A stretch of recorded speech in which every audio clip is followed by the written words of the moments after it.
ANC delegates have voted for their preferred top 7 after delays in deliberations and are now waiting for the results announcement. Former Health Minister Willem is taking on the incumbent Cyril Ramaphosa. Political analyst Ebrahim Harvey joins us now for the very latest analysis. Mr. Harvey, good morning and thank you for joining us yet again. Thanks, man. What do you make of the ever-shifting sands of this conference? It's become so tight now. Yeah, it's unprecedented. It's far worse than it was in Nasrec 2017.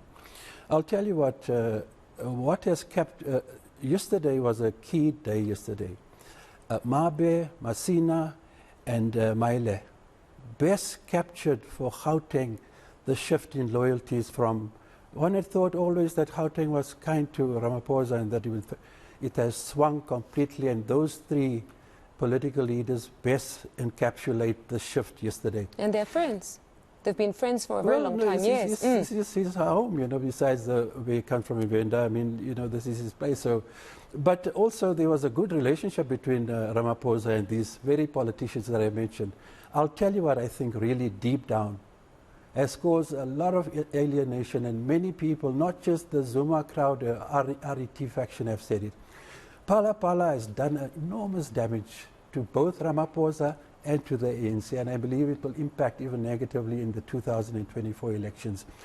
But that is it. It's down to the wire, and really, as I said this morning, while I was quite comfortable, if you look at the nominations, 2,037 and Zweli under 1,000 from the branches, and you look at the shifts that are taking place now I am no longer confident and certain that Ramaphosa is going to pull it off. But there's some big thing I must mention. Because you see, this question of, this is a national conference of branches. So if the branches mandate, for example, with Ramaphosa, was 2020 odd, and you have leaders in regional executive committees who subvert that, who manipulate issues, etc., and now, for example, have a swing away from that branch delegate voice for Ramaphosa. How do you address that? That's seriously problematic, because it would appear that the mandate of those branches had to be implemented subject to the mandate from the branches changing because of input or reconsideration of whatever the factors are. But all of the delegates, all factions, say this is lobbying. It's part of their culture. You and I would sit outside and say you need to follow the mandate of the branch, but they all seem to be comfortable with this phenomena of lobbying, to say until the very last minute, nothing is, you cannot be certain of anything. Yes, but then you have to review this whole question of mandates from branches, especially for national conference, what it means, how it can change, and the conditions. And I think it's necessary to adopt a position. I think the Constitution even has to be revisited about this process. I hear you about the culture of, you know, but really I think it's a serious problem, because what can happen is that the mandated voice from the branches can be subverted by a whole lot of wheeling and dealing and horse trading. So many have said that the way to address that is one member, one vote. Something that they've always punted. They've been speaking of it, but it seems to be a mammoth task if you look at the systems you would need to put in place to allow for each and every member,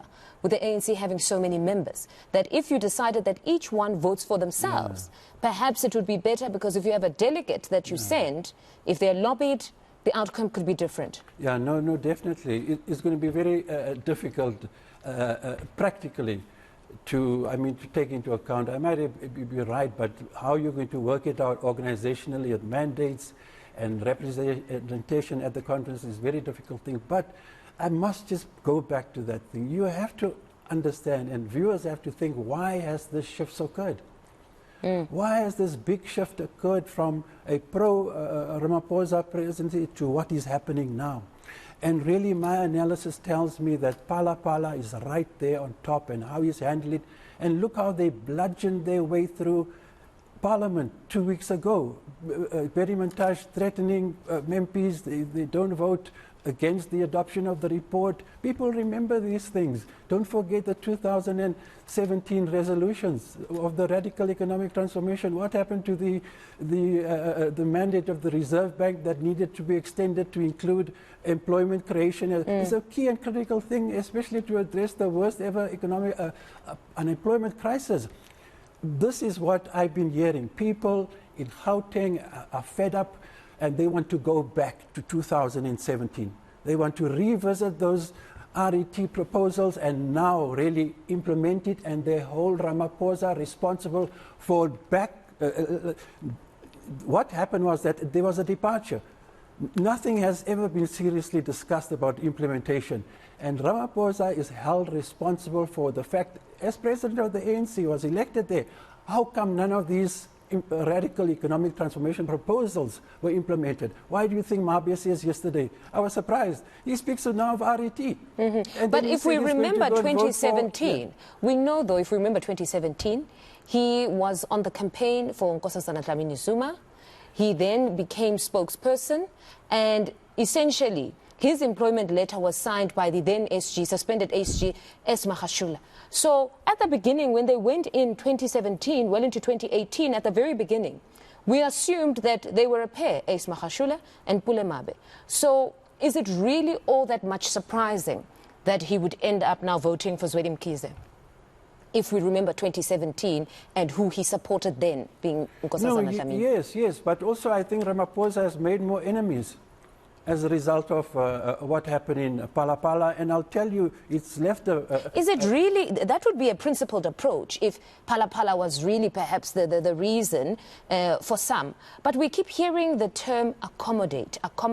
We were not accommodated here. So is it not purely just on numbers here, where there are certain provinces that wanted a particular leader that they preferred to emerge, and if they're not accommodated on this slate or that slate, then they're going with somebody else? Is it not just numbers that are playing themselves out here, and just a tussle for leadership, and not necessarily where people are engaging right now as to who is fit for purpose? No, it's not just numbers. Listen to Mahile, listen to Mabe yesterday. If you listen to it, go and listen to it, they begin to speak of policy. The implementation That's of those why they talk of RET, etc. And that's why there's a groundswell. It may not have been publicly expressed about what happened to the radical of 2017. And it's true. Ramaphosa has said it's far-fetched. It's hardly likely that you'll see, for example, an extension of the mandate of the Reserve Bank. He's been quite, and a lot of people were not happy with it. I think the way I gather from these three Gauteng leaders, they want to go back. They want to go back. But Paul Mashatile, who is their preferred candidate, has also spoken on the Reserve Bank, saying for now it would be best left untouched. That right now, insofar as nationalization of the Reserve Bank is concerned, it's not affordable for them. And even the mandate, it should be left as is currently. No, I differ completely. I mean, how do you get to grips with the worst unemployment crisis in the entire history of South Africa, not just post-apartheid South Africa? So that institutional amendment of the extension of the mandate of the Reserve Bank would certainly help in job creation. They wanted employment creation to be the heart of the extension of the mandate of the Reserve Bank. It institutionally, politically makes sense. And I think to even continue to fight for it, if there was one thing that stood out for me that I was sympathetic for from the 2017 policy resolutions, it was about the Reserve Bank. You talk to all the trade unions, they'll tell you they've been fighting for this, COSATU too, but the ANC wouldn't relent, you see. And so... Mr. Harvey, it's a very interesting conversation, and it's going to be a very interesting day once those results come out. We'll have to leave it there for now. That's a political analyst, Ebrahim Harvey. More news on the other side of this break. Do stay with us.